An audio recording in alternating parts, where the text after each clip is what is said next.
Boa noite, queridos. Graça e paz, amém? Aleluia, muito bom estar aqui com vocês. Eu quero lhe animar, se você não esteve no domingo passado, a você depois acessar a pregação pelo YouTube, porque nós demos início a uma série que tem por título 6 arquivos de uma pessoa descomplicada. É uma série muito abençoadora e com certeza o seu aproveitamento será muito maior se você pegar ali a introdução, que a gente explica porque esse nome arquivos tem a ver com os drives mentais, tem a ver com seus pensamentos, com as suas crenças. E o que é que significa ser uma pessoa descomplicada? Naturalmente eu não vou repetir aqui aquilo que foi falado no domingo passado, mas eu quero lhe dizer que uma pessoa descomplicada, ela vive melhor com o próximo, com os próximos, ela vive melhor com Deus e ela vive melhor consigo mesma. A vida descomplicada, ela flui melhor no escorregador da vida. A vida descomplicada, ela não é isenta de lutas, de tribulações, mas ela consegue passar bem melhor por elas. E no domingo passado, nós abrimos o nosso primeiro arquivo. Qual é o nome do arquivo? Identidade. E aí eu quero só lembrá-los de algo muito importante desse arquivo identidade, porque nós falamos muito ali sobre identidade e autoimagem. E é importante você saber distinguir essas duas coisas. O que é identidade e o que é autoimagem.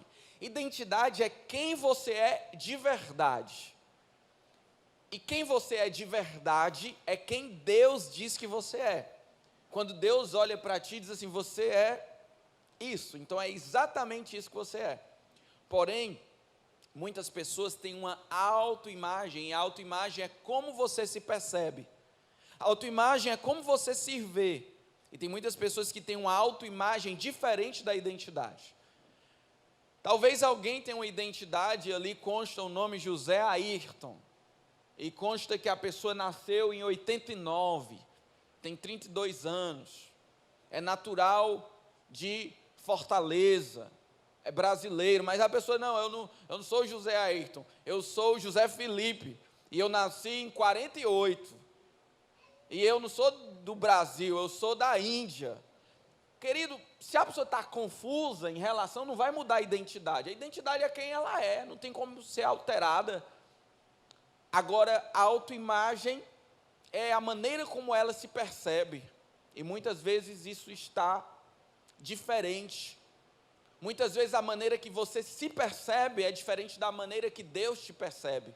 E aí nós falamos ali da importância de você sincronizar a sua autoimagem com a sua identidade, de você se perceber da maneira que Deus te percebe. E aí nós sabemos que quando nós recebemos a Jesus, a nossa identidade passa a ser filhos de Deus. Filho de Deus, filha de Deus. A Bíblia diz que todos os que recebem a Jesus como Senhor e Salvador se tornam filhos de Deus. Porém, aqueles que não receberam a Jesus não têm essa identidade de filhos de Deus. São órfãos espirituais, estão perdidos, estão realmente aí à deriva, estão fora desse projeto gracioso e maravilhoso do Senhor. Aí tem uma peça aqui agora ou não? Ai não, porque estava tendo peça, né? E aí hoje, querido, nós vamos continuar nesse arquivo identidade, porém nós vamos falar bastante sobre reputação. Se identidade é quem você é de verdade, quem Deus diz que você é, se autoimagem é como você se percebe, reputação é o que as outras pessoas dizem de você. Reputação é como as outras pessoas olham para você. E a ideia aqui é que você saia convicto de que o mais importante é a sua identidade, que a sua autoimagem deve estar coladinha ali com a identidade. E que a reputação você deixe de lado. Que a reputação você não ligue tanto para ela. Eu vou te mostrar aqui biblicamente como ser semelhante a Jesus, andar semelhante a Jesus, viver o projeto de Deus na tua vida, não pode ter um apego muito grande pela reputação. Se você quer realmente uma vida de Deus fluindo em ti, então a reputação não pode ocupar o primeiro lugar. E eu quero que você já abra a sua Bíblia em Marcos, capítulo 1, versículo 32. Marcos, capítulo 1, versículo 32. Eu vou ler esse texto como texto principal, porém, nós vamos também ler outros versículos para você sair daqui com uma teologia da reputação. Marcos, capítulo 1, versículo 32.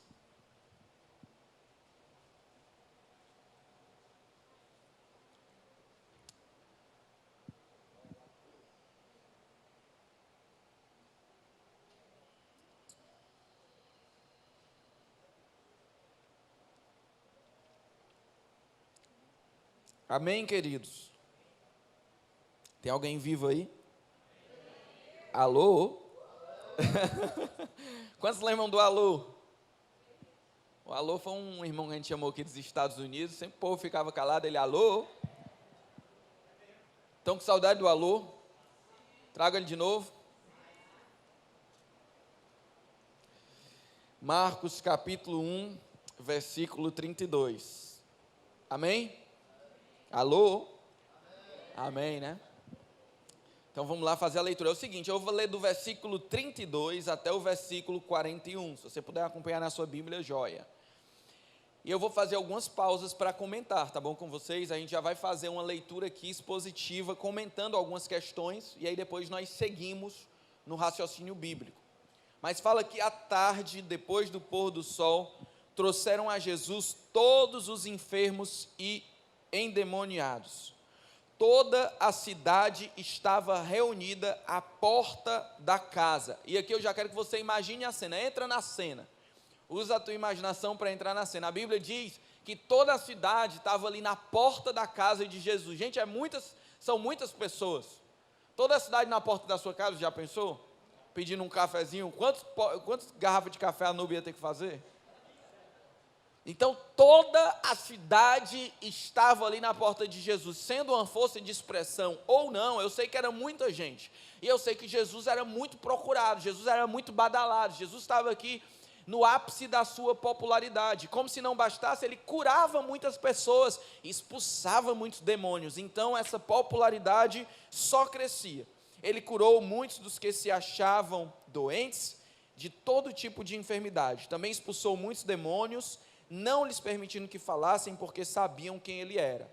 Olha a cena, Jesus, muita gente procurando Jesus, as pessoas falando o nome de Jesus, as pessoas colocando Jesus lá em cima, todo mundo querendo falar com Jesus, todo mundo querendo tirar uma selfie com Jesus, todo mundo querendo algo de Jesus, tocar em Jesus, e o nome dele estava sendo muito badalado, a reputação de Jesus nessa altura estava lá em cima, e agora você vai para o versículo 35, que fala o seguinte: tendo se levantado de madrugada, quando ainda estava escuro, Jesus saiu e foi para um lugar deserto, e ali orava.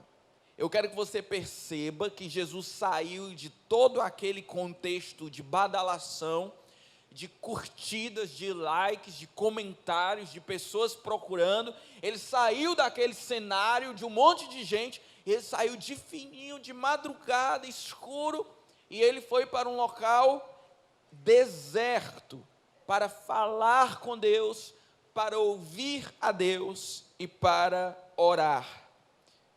Simão, que era um dos ajudantes de Jesus, um dos discípulos de Jesus, versículo 36. Simão e os que estavam com ele procuraram Jesus por toda parte. Quando o encontraram, lhe disseram: todos estão à sua procura. Você pode repetir comigo? Todos estão à sua procura. Gente, imagina a cena, Jesus numa casa, as pessoas vindo para ser curadas, e doente sempre tem muito, demônio também, e as pessoas vindo para receber Jesus, uma multidão de pessoas querendo falar com Jesus, Jesus curou e tudo, mas de madrugada, ele sai sem ninguém ver, ele sai ali no escuro, e ele vai, se manda para um lugar deserto, não dá satisfação a ninguém, a fim de ter um tempo com Deus. Simão, que era um dos secretários, começou a ficar meio desesperado, porque as pessoas procuravam: cadê Jesus, Simão? Você está escondendo Jesus aí? Ele: rapaz, calma que eu vou já achar o homem, ele deve estar chegando. E ficou naquele negócio, ele administrando ali. Simão, os outros discípulos, todos procuravam Jesus. O negócio era sério, muita gente procurando Jesus. Já pensou, muita gente procurando, e eles tentando administrar. Talvez eles tenham organizado uma fila: vamos organizar aqui uma senha, né? Quando Jesus chegar, a gente vai chamando os números. Era muita gente. E quando Jesus chega, Simão diz para ele: todos estão te procurando, Jesus. Onde é que tu estava? O que é que eu vou falar para o povo, Jesus? O pessoal está aqui te procurando, onde é que o Senhor estava? E olha só a resposta de Jesus, surpreendente, no versículo 38.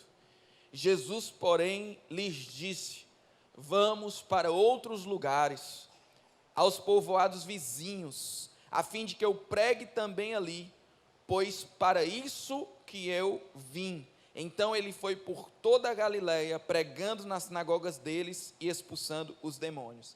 Gente, Jesus estava aqui com uma grande demanda. As pessoas estavam demandando Jesus, as pessoas queriam Jesus. Impressionante, porque ele não está nem aí para isso, mas ele sai de fininho, e quando ele volta, que recebe a demanda, está todo mundo te procurando. Ele diz assim: está todo mundo procurando? Todo mundo, tem muita gente, pô, então vamos para outro lugar, porque foi para isso que eu vim. Então Jesus não atende a demanda, mas Jesus atende uma direção, que é fruto da devoção que ele tem com Deus. Jesus ouvia o Pai, falava com o Pai e queria agradar o Pai, mesmo que as pessoas não concordassem, mesmo que as pessoas não entendessem, mesmo que as pessoas falassem mal dele, porque Jesus não era escravo da reputação. Quero mais já falar sobre Jesus, mas vamos seguir aqui no texto, versículo 40, que diz: um leproso se aproximou de Jesus e lhe pediu de joelhos: se o Senhor quiser, pode me purificar. E Jesus, profundamente compadecido, é interessante aqui, olhe, preste atenção nessas palavras. Jesus, profundamente compadecido, estendeu a mão, tocou nele e disse: quero sim, fique limpo. Jesus agora, queridos, já tinha saído de um monte de gente que queria vê-lo. Não ligou para aquela badalação toda. Vai para outros lugares porque recebeu uma direção de Deus. E de repente ele vê um leproso, e o leproso era o seguinte: ninguém podia tocar num leproso, porque o leproso era impuro, tanto do ponto de vista sanitário, de saúde, como do ponto de vista principalmente religioso. Você não poderia tocar em um leproso. E Jesus quebra esse protocolo, não se importa com o que as pessoas vão pensar, mas ele se compadece do leproso, estende a mão, toca no leproso e diz: eu quero, filho, seja curado, seja limpo. Jesus atendia a direção do Pai, mas não atendia a expectativa das pessoas. Jesus era especialista em quebrar os protocolos e as projeções que faziam sobre ele. Mas antes de conversar sobre Jesus ao longo da sua trajetória, eu quero orar com você mais uma vez, amém? Se você quiser, feche os seus olhos, ore junto comigo, peça a Deus que traga revelação ao seu espírito sobre essa palavra que vai ser ministrada nessa noite. Pai, eu sei que o Senhor tem coisas muito profundas para falar ao nosso coração nessa noite. Eu sei que o Senhor tem um desenho lindo para a nossa vida. O Senhor já tem um plano de paz para nos dar um fim maravilhoso. E nós queremos vivenciar esse projeto que o Senhor sonhou antes que nós nascêssemos. E eu sei, Pai, diante da Tua palavra e da revelação do Teu Espírito, que viver esse projeto do Senhor passa por nós estarmos bem resolvidos na nossa identidade e bem cientes de como tratar a reputação. Então eu te peço que o Senhor traga uma clareza do Teu Espírito sobre cada um que está aqui nessa noite, também das pessoas que assistem em casa. Nos abençoa com a luz da Tua palavra, em nome de Jesus, amém, amém. Queridos, olha só, Jesus, ele não era escravo da reputação. Mas antes de falar que Jesus não era escravo da reputação, o porquê que Jesus não era escravo da reputação, eu queria que um minutinho você se dedicasse para explicar para quem está do teu lado qual é a diferença de identidade, autoimagem e reputação, porque isso precisa ficar bem claro. Então explica aí para quem está do teu lado o que é autoimagem, identidade e reputação. Um minutinho, vamos lá? Música de explicação aí, por favor.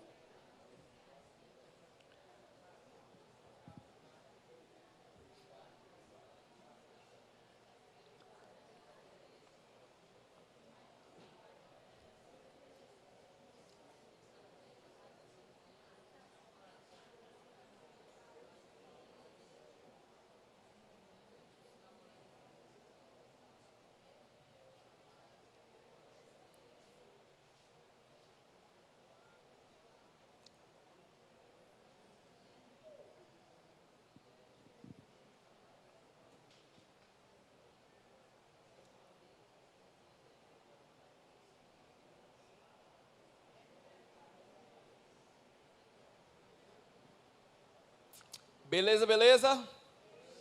Foi? Então vamos lá, o que é identidade? Quem nós somos, de verdade. Quem nós somos é quem Deus diz que nós somos. O que é autoimagem? Como eu me percebo. E o que é reputação? Show de bola. O que os outros dizem ao meu respeito. Observe que Jesus, de maneira programada, já nasceu em Belém da Judéia, em uma manjedoura, que não era uma badalação, pelo contrário, era algo estranho, era algo esquisito. E Jesus decidiu ser criado em Nazaré. Nazaré era uma cidade que o pessoal perguntava assim, será que pode vir alguma coisa boa daquela cidade?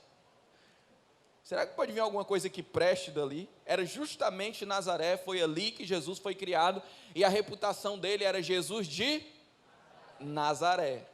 Era tipo assim, tem algum bairro com a fama ruim em Fortaleza? Zé Walter? Bom Jardim? Não, vamos parar por aqui, né? É tipo assim, o fulano lá do cheiro do queijo, entendeu? Então, Jesus foi criado nesse contexto. Aí Jesus, queridos, ele, quando ninguém esperava, ele se aproximava de uma mulher, e ninguém podia falar com a mulher. Só que o problema é que, além dela ser mulher, era uma mulher que já tinha tido muitos homens. Aí Jesus ia lá e conversava com aquela mulher sozinho. O que é que o povo vai pensar de ti, Jesus? Aí Jesus também comia com publicanos e pecadores, e se incomodavam muito as pessoas. Aí pensa aí que tem um agiota conhecido que já ferrou a vida de muitos aqui. Aí Jesus disse assim, ei, hoje eu quero comer na tua casa. Como era o nome dele? Zaqueu. Era tipo um agiota nos nossos dias. E Jesus era tão assim despreocupado com a reputação que a gente tirou uma selfie lá na casa de Zaqueu. Olha aqui com o Zaqueu, galera. E não estava nem aí para o que o pessoal estava pensando. Inclusive as pessoas, muitos chamavam Jesus de endemoniado. Os religiosos diziam que Jesus tinha demônio, sabia? E sabe qual era o tamanho da preocupação de Jesus? Nada, ele não estava preocupado com o que as pessoas falavam dele. A própria família de Jesus, em dado momento, achava que ele estava louco, perturbado. Queriam internar Jesus, mas ele não estava preocupado com isso. Jesus viveu uma vida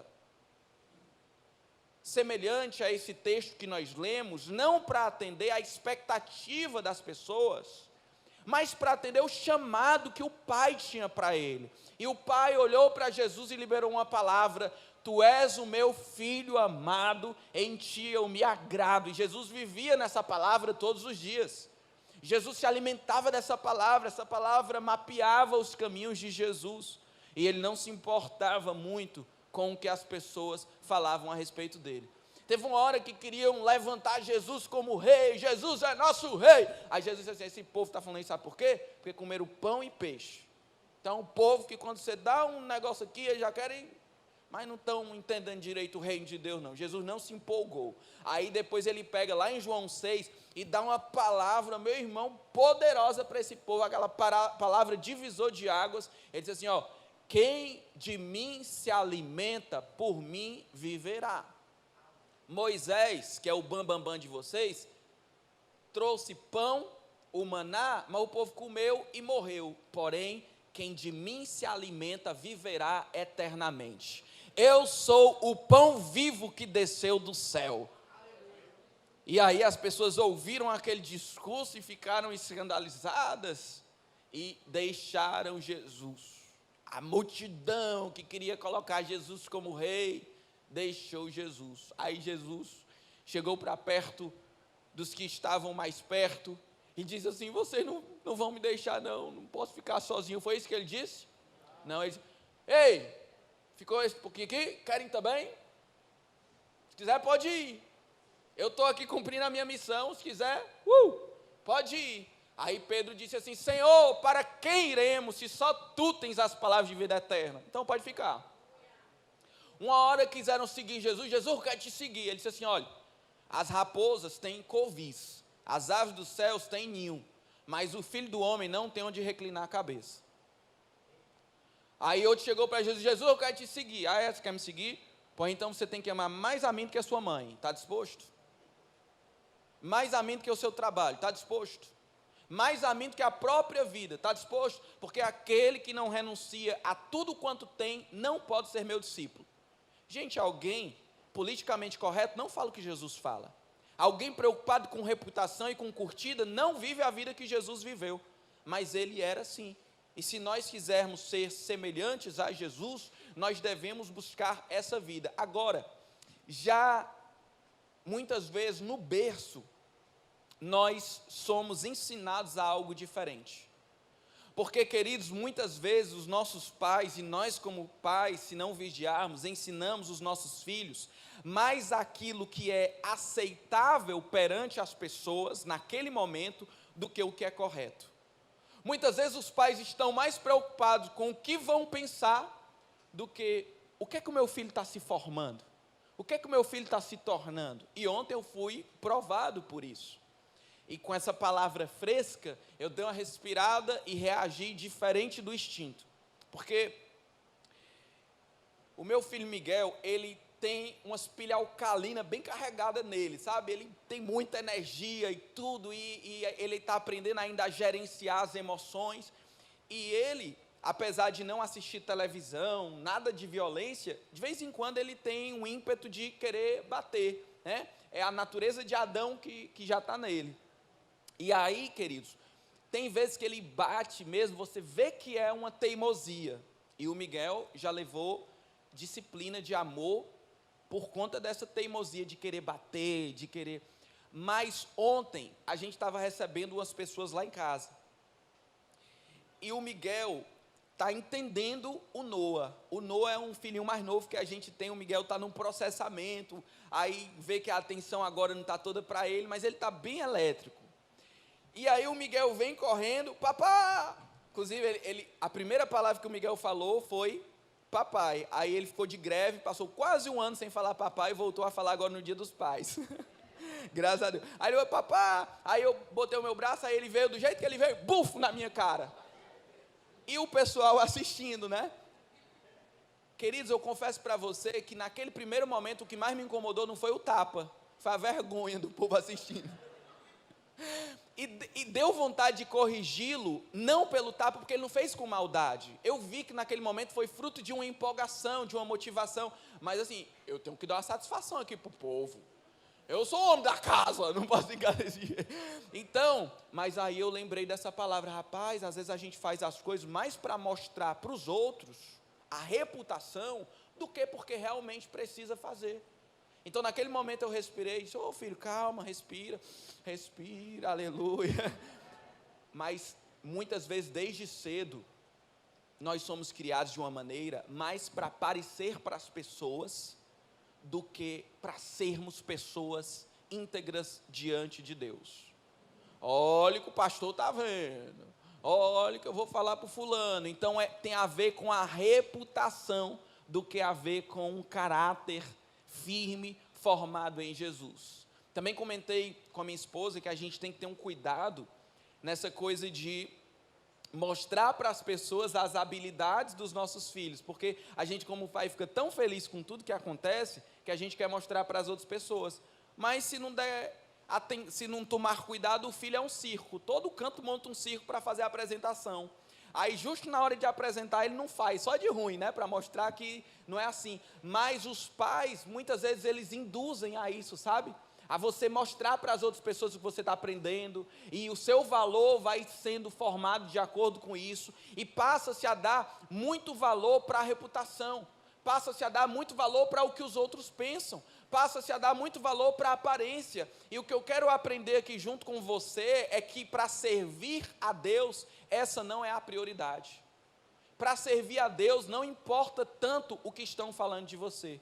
Inclusive, Jesus combateu severamente uma palavra que carrega um estilo de vida chamada hipocrisia. Hipocrisia é você querer mostrar para as outras pessoas algo que não é de verdade. Hipocrisia é você querer fantasiar algo que você sabe muito bem que não é, mas você quer que pareça. Hipocrisia é você vender para as pessoas uma imagem que não é verdadeira, porque você quer tanto a aprovação das pessoas, você quer tanto a aprovação social, você não pode perder aquela aprovação, então você sustenta a todo custo aquela imagem que você sabe que diante de Deus nunca passou. E eu quero dizer para você, querido, que a hipocrisia é um fardo pesado. Viver para agradar os outros é um fardo muito pesado. Tem gente que vive para satisfazer a expectativa de outras pessoas. Isso é um fardo muito pesado. Você viver em busca de aprovação social, você viver preocupado o que é que os outros vão pensar, o que é que os outros vão falar. Tem uma frase que eu não sei de quem é, eu pesquisei a fonte, mas tinha uns 15 pessoas dizendo que era o autor, eu não vou citar nenhum. Mas a frase é assim: eu não sei muito bem o segredo do sucesso, mas eu sei muito bem o segredo do fracasso, que é tentar agradar todo mundo. Então, se tem uma miséria na vida, é você tentar agradar todo mundo. Isso não dá certo. E reputação tem muito a ver com isso, você tentar sempre agradar as pessoas, você tentar sempre fazer aquilo que é legal para as pessoas, e quem sempre tenta agradar os outros, fatalmente vai desagradar a Deus. Quem nunca diz não, vai dizer sim para o diabo. Então aprenda a dizer não. Mesmo que isso mexa com a sua reputação ali, com a pessoa, com o grupo. Aprenda a dizer não. Olhe para quem está do seu lado. Olhe bem nos olhos da pessoa, olhe aí para quem está do seu lado. Vira o cabeça, vira o pescoço. Diz assim para a pessoa, olhando nos olhos dela, não. Diga não com firmeza. Olha para o outro lado agora. Não. Então você precisa aprender a dizer não, querido. Você precisa aprender a dizer o quê? Não. As pessoas demandam de você, querem que você seja aquilo que Deus não te chamou para ser. O que é que você vai dizer? Não. Não. Foi a primeira palavra que o Miguel aprendeu depois de papai. Não, é a que ele mais fala. Mas você precisa aprender a dizer não, a se posicionar.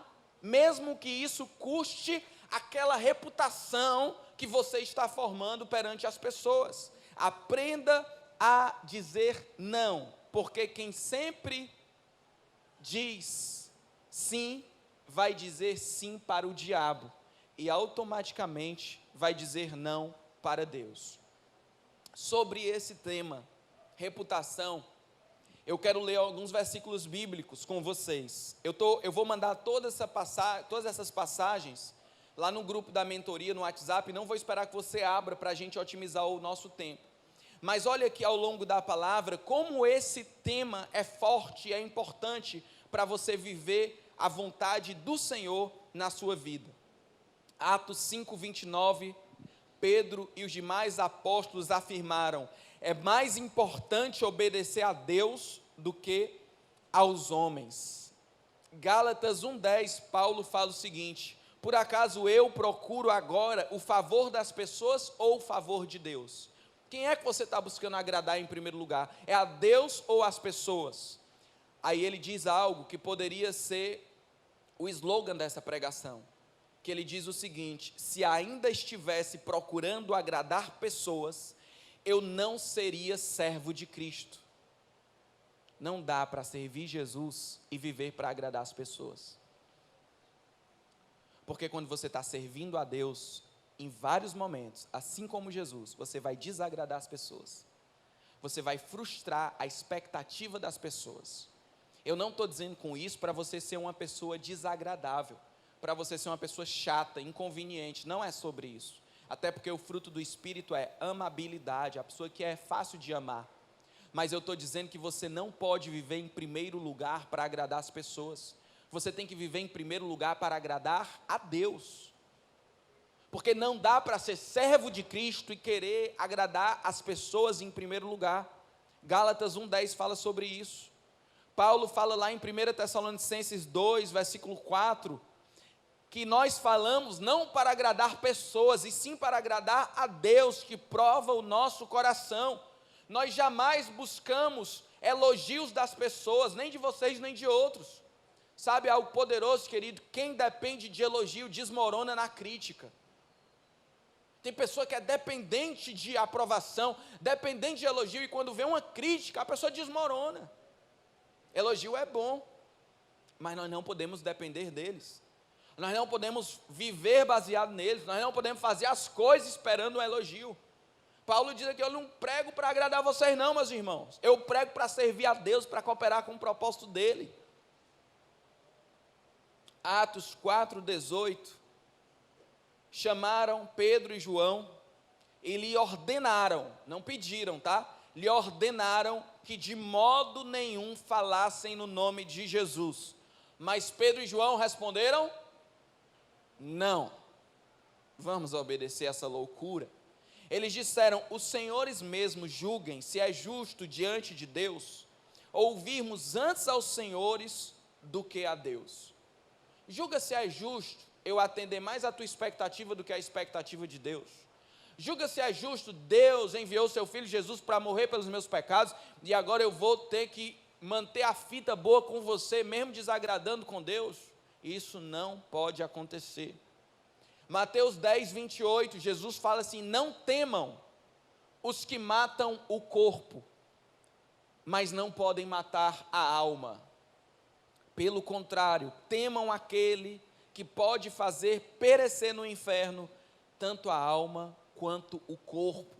Jesus está dizendo assim: ei filhão, ei filhona, se liga com Deus. A tua parada é com Deus, a tua aprovação tem que vir de Deus. Porque o que é que as pessoas vão fazer contigo? Não temam as pessoas que não podem fazer nada, tema antes a Deus que pode fazer tudo. Salmo 27, versículo 1, é um dos salmos meus preferidos, que diz assim: o Senhor é a minha luz e a minha salvação, de quem terei medo? Diga assim comigo: o Senhor é a fortaleza da minha vida, a quem temerei? O Senhor é a minha luz, o Senhor é a fortaleza da minha vida, quem que eu vou temer? Ainda que um exército se acampe contra mim, o meu coração não se atemorizará. E se estourar contra mim uma guerra, ainda assim terei confiança. Ele está dizendo assim: ainda que o mundo inteiro queira me cancelar, o Senhor me aprovou. E por isso eu mantenho a minha paz e a minha confiança. Ainda que as pessoas façam um montinho contra mim, queiram me caluniar, me difamar, me excluir, eu já fui aceito por Deus. Salmo 56, versículo 3: quando eu estiver com medo, Senhor, eu confiarei em Ti. Em Deus cuja palavra eu louvo, em Deus eu confio e não temerei. O que é que podem me fazer os simples mortais? Você vê a palavra de Deus te direcionando, querido, para não se importar com o que os outros pensam, mas para se importar com o que Deus pensa, para não ficar paranoico, o que é que vão falar, o que é que vão pensar, mas você ficar devoto e dizer: Senhor, o que é que o Senhor tem falado da minha vida? Sonda o meu coração e me conhece, vê se há em mim algum caminho mau e me guia pelos caminhos eternos. Mateus 10, 32 e 33, Jesus diz: portanto, todo aquele que me confessar diante dos homens, eu também o confessarei diante do meu Pai, que está nos céus. Mas aquele que me negar diante das pessoas, eu também negarei diante do meu Pai, que está nos céus. Meditando sobre essa palavra, irmãos, eu fiquei com muito temor a Deus e pedindo ao Senhor que isso que aconteceu em Sardes, na igreja de Sardes, que era uma cidade, que foi escrita uma carta para essa igreja, que nunca aconteça aqui. Porque para a igreja de Sardes foi escrito o seguinte, lá em Apocalipse 3:1. Ao anjo da igreja de Sardes escreva: essas coisas diz aquele que tem os 7 Espíritos de Deus e as 7 estrelas. Eu conheço as obras que você realiza. Você tem fama de estar vivo, mas está morto. Olha que forte. Você tem fama, e essa fama é perante as pessoas. Essa fama é a sua reputação. Essa fama é o que as pessoas estão falando de você aí afora. Todo mundo diz que a igreja está bombando, que a igreja está avivada, que a igreja da moda, a igreja da cidade, a igreja que chegou para abalar. Todo mundo olha para você e diz assim: rapaz, o negócio aí está bom demais, está pegando fogo. Mas eu olho para você e digo que é um cadáver morto. Porque você se preocupa tanto com o que os outros vão pensar e vocês não se dedicam para o que eu penso. Porque você se dedica tanto para a apresentação, mas não se dedica para a devoção. Você se dedica tanto para se apresentar perante as pessoas, mas não se apresenta perante mim. Então você tem fama que está vivo e bombando, mas você está morto. Porque verifiquei que as obras que você realiza não são íntegras na presença do meu Deus. Sabe, querido, que nós sejamos encontrados vivos diante de Deus. Que nós sejamos encontrados íntegros diante de Deus. Que nos momentos de fama ou de não fama, que nos momentos de aprovação ou reprovação das pessoas, uma coisa a gente mantenha: a palavra de Deus sendo destinada às nossas vidas, dizendo: ei, continua, porque eu estou te vendo. Continua, porque eu estou te aprovando. Continua, porque eu estou contigo. Continua, porque quando ninguém está te aplaudindo, eu estou te vendo. Continua, porque você não está baseado na aprovação das pessoas, você está baseado na minha aprovação. Continua, porque quem honra a minha presença vai colher da minha presença. Mas quem honra os aplausos humanos vai viver esse vazio fútil. Lá no Salmo 27 ainda ele diz, depois de falar: pode estrondar uma guerra contra mim, pode todo mundo se levantar contra mim, eu não temerei, Senhor, porque eu me preocupo contigo, eu confio em ti, eu olho para ti. Ele diz assim: uma coisa eu peço ao Senhor e a buscarei, que eu possa estar na casa do Senhor todos os dias da minha vida, para habitar na sua presença e meditar no seu templo. Sabe, querido, você só vai conseguir viver essa vida de Jesus se tiver alguém muito forte e muito poderoso dizendo para você: ei, continua, eu estou contigo. Porque a partir do momento que você não liga muito para a reputação e para o que os outros vão pensar, fica um espaço aberto na tua vida. Esse espaço aberto aí, quem é que vai me validar? Esse espaço aberto, e quem é que vai dizer que eu estou ok? Esse espaço aberto, e cadê a minha aceitação? E esse espaço aberto, ele vai ser totalmente preenchido quando você tem uma vida com Deus, e Ele diz para você: você é o meu filho amado, você é minha filha amada, eu estou contigo, eu estou desenhando a tua história, eu tenho planos de paz para você. Então alguém que já é preenchido por Deus, suprido por Deus, aceito por Deus, não fica mendigando a aceitação das pessoas. Não tem crise de identidade porque não tem curtida, porque não tem seguidores, porque não tem uma pessoa ali dizendo que você é importante naquele momento, porque tem uma pessoa mais importante que já tem dito todos os dias para você o quanto Ele lhe ama. Esse espaço precisa ser preenchido de alguma maneira. Nós somos seres sociais, mas também somos seres espirituais. Se isso for preenchido por Deus, nós vamos andar bem melhor na sociedade. Tem tantas pessoas carentes de atenção, carentes de aprovação, carentes de uma palavra. Às vezes eu gosto muito de abençoar com palavras. Quando eu falo, eu entendo o seguinte: a minha fala libera construções, libera tijolos. Então eu falo e edifico, e a coisa vai sendo construída, vai sendo edificada. A Bíblia diz que a palavra tem poder sobre a vida e sobre a morte. A tua palavra também pode ser uma bomba que vai destruindo a vida das pessoas. Mas às vezes eu falo algo para alguém, já nesse hábito de edificar, e eu libero uma palavra de bênção, e a pessoa diz, é mesmo? Você está falando de mim? Eu sou tão importante assim? Eu sou tão maravilhoso? É isso que Deus tem para a minha vida? E amém, querido, porque uma palavra de alguém, de Deus, pode edificar a tua vida. Mas nada como ouvir a palavra do próprio Deus. Deus falando para ti, Deus ministrando ao teu coração, Deus te enchendo, Deus te soprando. Se você quer viver o melhor de Deus, você não pode se basear no que as pessoas vão falar, mas você tem que se basear no que Deus vai falar ao teu respeito. Não é sobre reputação, é sobre identidade, é sobre quem Deus diz que eu sou. Repita assim comigo bem alto. Quem tem medo do ridículo, não vive o extraordinário. Pode ser melhor, gente. Quem tem medo do ridículo, não vive o extraordinário. Deixa eu falar. Deus tem coisas extraordinárias para você. Deus tem coisas incríveis para você. Mas quem tem medo do ridículo, e o ridículo aqui é perante as pessoas, tá?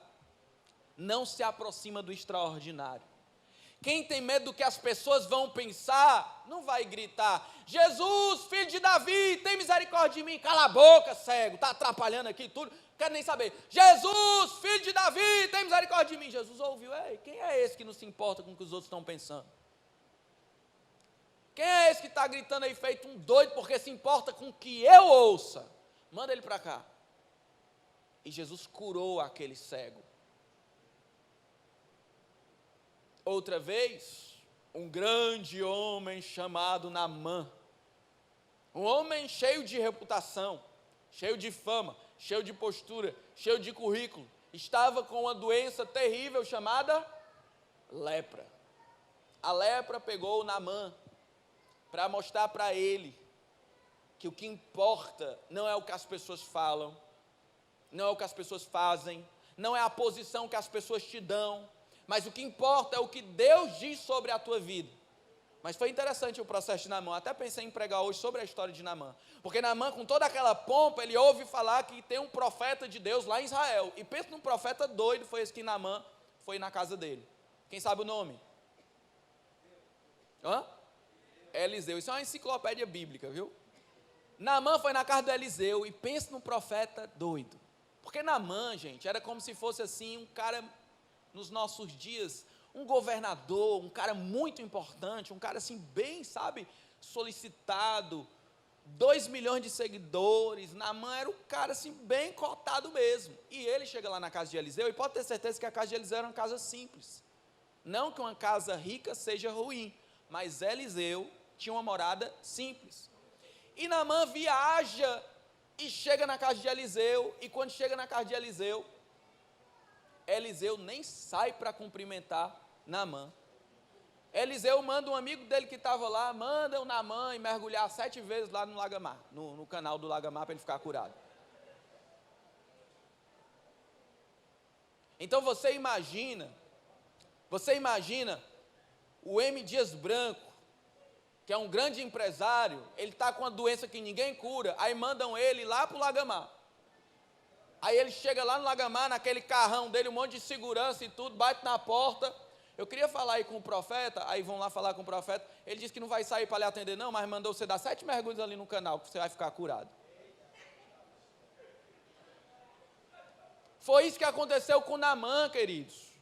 E se ele tivesse medo do ridículo, de se expor perante aquelas pessoas que estavam com ele, aquela comitiva, ele não tinha se aproximado do extraordinário. Naamã precisou descer do seu orgulho, da sua reputação, da sua pompa, para receber a bênção que vinha de Deus. Sabia que Davi era tão doido que Davi dançava na presença do Senhor, pulava, a mulher dele, esse homem está doido. Mas aquela dança agradou a Deus, e Davi, através daquela dança ridícula, alcançou a extraordinária presença de Deus na vida dele. Sabia que tinha uma mulher chamada Ana, que era uma mulher angustiada de espírito, ela não podia ter filhos. E ela se derramou na presença do Senhor de tal forma que o sacerdote olhou para ela e disse assim: está embriagada. Essa mulher tomou umas cachaças antes de vir para cá. E aí Ana lá naquele choro, naquele ímpeto, derramando a sua alma perante o Senhor, ela diz: não, meu Senhor, eu sou uma mulher atribulada de espírito, eu não posso ter filhos, eu não tenho bebido bebida forte ou vinho não. E aí Deus alcançou aquela mulher com o seu favor, com o seu extraordinário, abençoou aquela mulher, abriu a sua madre, deu a ela Samuel e muitos filhos. Mas quem tem medo do ridículo, que fica pensando, o que é que os outros vão pensar, jamais vai viver essas coisas, e jamais vai alcançar o extraordinário de Deus. Jesus uma vez chegou numa casa cheia de protocolo, e ninguém atendeu ele como ele deveria ser atendido.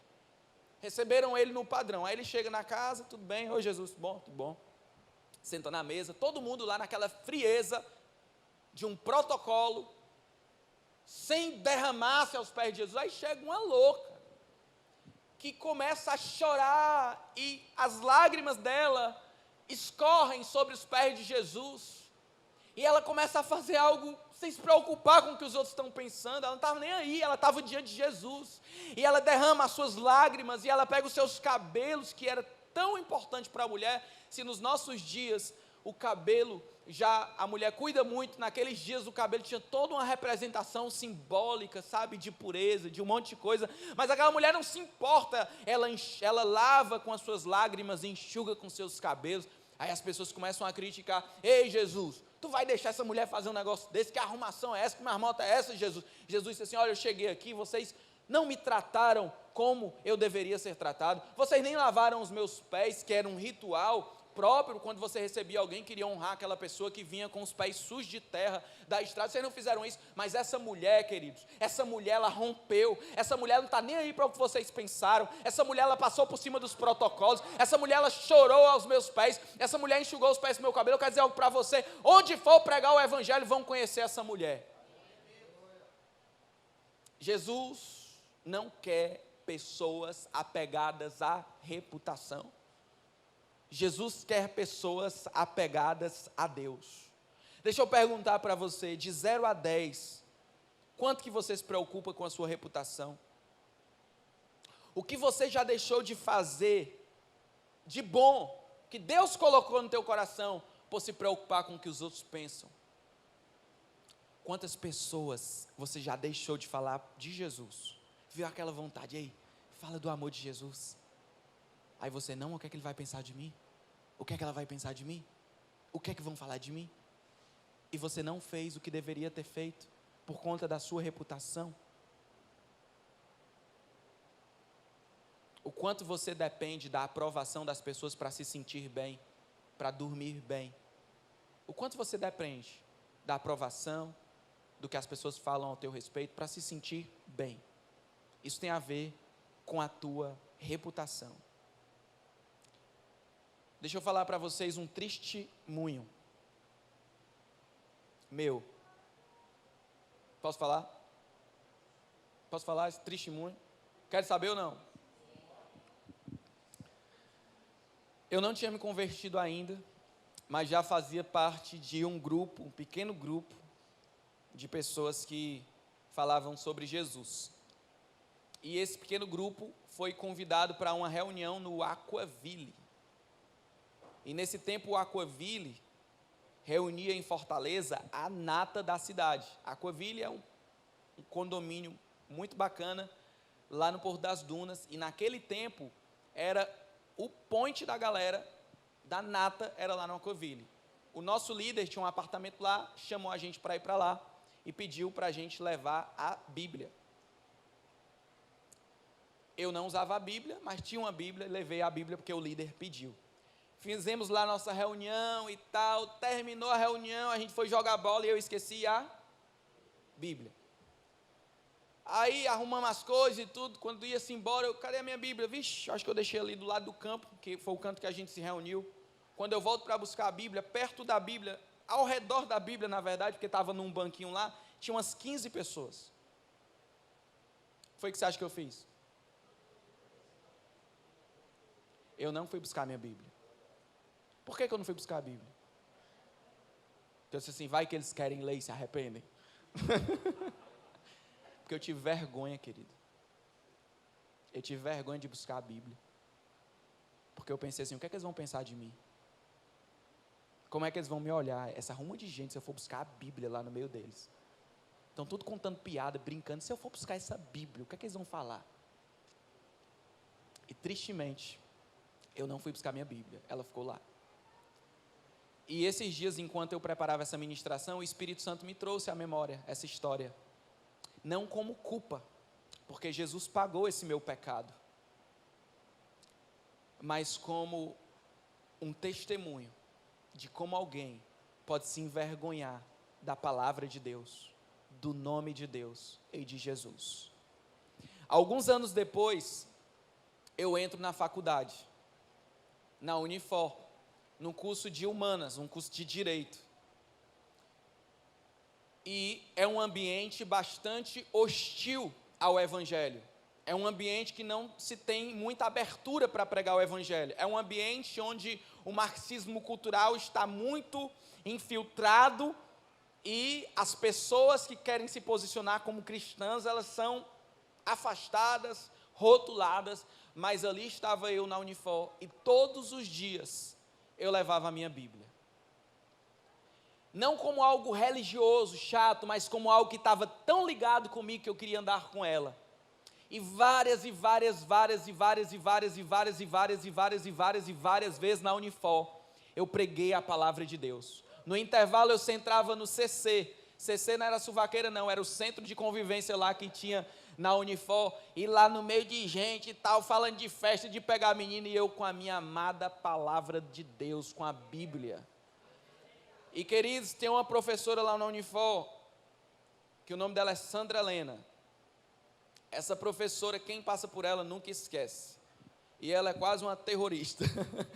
Ela persegue muitos cristãos, entendeu? Ela espizinha mesmo assim, a bichinha é invocada. E eu amo, foi a melhor professora que eu tive na Unifor. E eu sempre me posicionava na aula dela, e era legal porque nem ela levava para o lado pessoal, nem eu levava para o lado pessoal, ficava no campo das ideias, mas eu sempre me posicionava, estudava, e eu gostava de ouvi-la falar, porque é uma mulher de fato muito inteligente, muito desenrolada, mesmo defendendo ideias que eu não concordava, mas o jeito dela falar realmente era impressionante. E quando eu estava saindo da faculdade, recebendo uma direção de Deus, para ir para o seminário, lá em São Paulo, para me dedicar à obra que o Senhor tinha na minha vida, eu cheguei para a Sandra Helena e disse assim: professora, eu preciso ter uma conversa com a senhora. A gente teve muitos momentos aqui nessas aulas, a senhora falou muitas coisas, e eu também interagi com a senhora, mas eu estou indo para São Paulo, porque Deus me deu uma direção, que eu deveria deixar esse curso que eu estou fazendo e estudar um outro curso teológico, porque Deus tem uma obra na minha vida, e eu quero lhe honrar, professor. Eu quero lhe honrar, porque a senhora foi uma das pessoas mais usadas por Deus na minha vida. Enquanto a senhora falava, sem saber, Deus estava usando a senhora. E mesmo que a senhora não creia, ainda assim Deus te usa. E a senhora de verdade foi usada como um instrumento de Deus na minha vida. E eu quero te abençoar, professor, em nome de Jesus. E ela olhou para mim e disse assim: olha, eu não acredito no que você acredita, mas eu me impressiono com a sua convicção. Eu me impressiono porque realmente você acredita naquilo que você fala.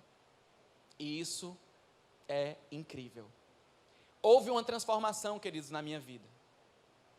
De alguém que era tão apegado com reputação e que agora não estava preocupado com isso. E eu entendo que para a gente, eu ainda estou num processo. Eu não alcancei a perfeição, mas eu prossigo para alcançar. Esquecendo as coisas que para trás ficaram, avançando para o que está diante de mim, prossigo para o alvo. E eu entendo que o projeto de Deus na nossa vida, para nós sermos semelhantes a Jesus, é nós não ligarmos para a nossa reputação. É nós não darmos atenção para o que as pessoas vão pensar ou falar, mas nós de verdade buscarmos o que é que Deus diz ao meu respeito. Viver para agradar as pessoas é um estilo de vida. É um estilo de vida. Você vive para agradar as pessoas, é um estilo de vida. E viver para agradar a Deus é outro estilo de vida. Viver concentrado no que Deus pensa é um estilo de vida. Viver concentrado no que as pessoas pensam é outro estilo de vida. Agora eu quero falar um negócio para você. Quando você vai para um churrasco e você está desesperado por comida e tem muita gente nesse churrasco, você pega até linguiça e enche o bucho, pão de alho, porque você quer qualquer coisa que passar ali. E depois você se lasca, porque quando vem a carne boa, você já está com o bucho cheio. Quantos já passaram por isso? Só tem gente esperta aqui, ninguém passou, já passei várias vezes. Meu pai ficava chateado, porque às vezes ele levava para um canto melhor, né? Um self-service um pouco mais caro, eu enchia meu prato de arroz e batatinha, meu filho, isso aí a gente come todo dia lá em casa, não come isso não. Como as coisas caras para fazer a vida aqui. Mas, quando você está num churrasco, satisfeito da sua porção, quando você já está bem alimentado, você não fica brigando por carne não, irmão. Você não fica brigando por lugar, você não fica com baixaria, puxando o cabelo da mulher, querendo pegar a sua carne, não. Você já está satisfeito, você já está satisfeita. Você não precisa mais, você não está morrendo de fome não. Da mesma forma, quando você tem a palavra de Deus na tua vida, quando Deus te aceita, quando Deus coloca um carimbo na tua vida, quando você se sente amado, aceito, valorizado pelo Senhor, você não precisa mais das pessoas te aprovando, você não precisa mais das pessoas te carimbando, te respaldando, te curtindo. Se isso vier, amém, se não vier, amém também, porque eu sei que o meu Redentor vive, a Ele que eu busco. Aplauda ao Senhor, querido.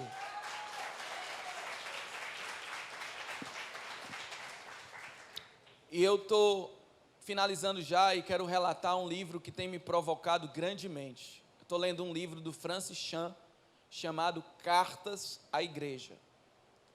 Muito forte.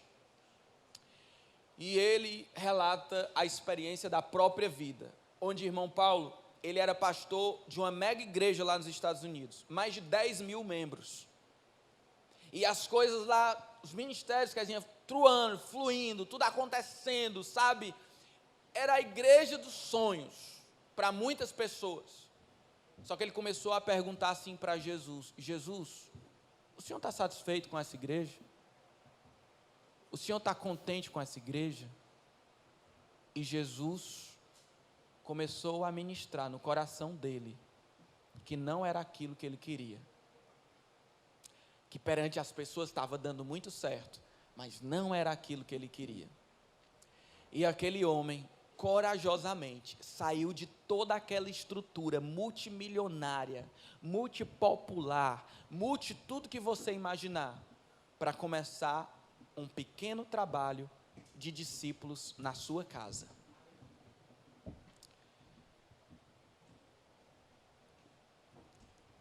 Eu não sei se vocês sabem, mas me veio à mente agora aquela canção: quero voltar ao início de tudo, encontrar-me contigo, Senhor.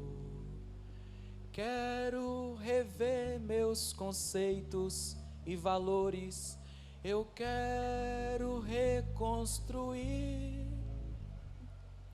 Querido, essa palavra, ela pode mudar a tua vida, porque, como eu disse, viver para buscar a aprovação das pessoas é um estilo de vida que a maioria vive. E quando você entende que Deus tem um plano muito maior para ti, mas que esse plano de Deus nem sempre vai ter a aprovação das pessoas, você rompe com a tua reputação, e você já não é mais escravo do medo, você já não é mais escravo da reputação. Martinho Lutero disse que todos os dias de manhã, quando ele lavava o rosto, ele lembrava das águas do batismo e perguntava para Deus: o que é que o Senhor quer de mim hoje? E aquela palavra de Deus era mais importante para ele. Até quando você vai querer sustentar algo para as pessoas, sendo que Deus já sabe toda a verdade da tua vida? Até quando você vai buscar a aprovação das pessoas? Isso nunca vai te satisfazer, vai ser um fardo, quando Deus tem as palavras de vida eterna para ti. Até quando você vai chorar por migalhas de aplausos e de aprovações humanas, quando a aprovação que você precisa é do Senhor? O processo de transformação passa pela consciência, passa pela decisão de querer mudar, passa pela palavra que você recebe de Deus na tua vida e a palavra que você permanece. Então, que a consciência seja ativada em ti nessa noite. Para quem você tem vivido? É para a identidade em Deus ou é para a reputação perante os homens? E que um forte desejo, Senhor, eu quero viver para ti. E aí você recebe a palavra. Como poderei eu servir a Deus e buscar agradar as pessoas a todo custo? Eu busco agradar a Deus em primeiro lugar. E aí você permanece nessa palavra e vive um processo de transformação para descomplicar a tua vida. Fica de pé comigo. Nós vamos louvar o Senhor com todo o nosso coração.